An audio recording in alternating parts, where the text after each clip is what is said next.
The United Kingdom has announced it will ban the installation of new Huawei 5G network equipment beginning in September 2021, after initially announcing a 2027 framework to cauterize their Huawei exposure only back in July of this year. And actually, most of last year and early this, the UK government seemed to be downplaying the threat from Huawei tech entirely. No more, though, quoting Bloomberg.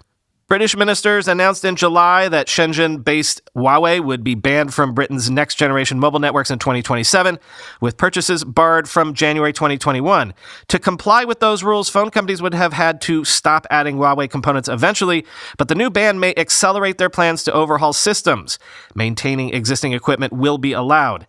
The crackdown followed a U.S. push for allies to exclude Huawei on the grounds that it was an unacceptable security threat, which the company denies. In January, British officials said Huawei could play a limited role with manageable risks.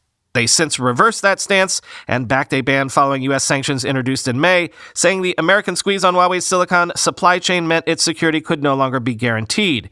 Telecommunications carriers like BT Group will now be reliant on a duopoly of Nokia and Ericsson, and those Nordic companies have already won big contracts in the wake of the Huawei ban.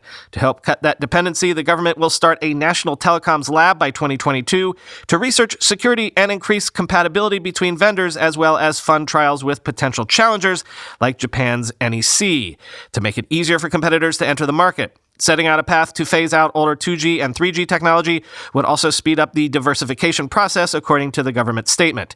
Carriers will be banned from outsourcing service management to Huawei from April 2021, apart from in limited circumstances, the government said. A consultation on rules for the fixed broadband network is also underway, end quote.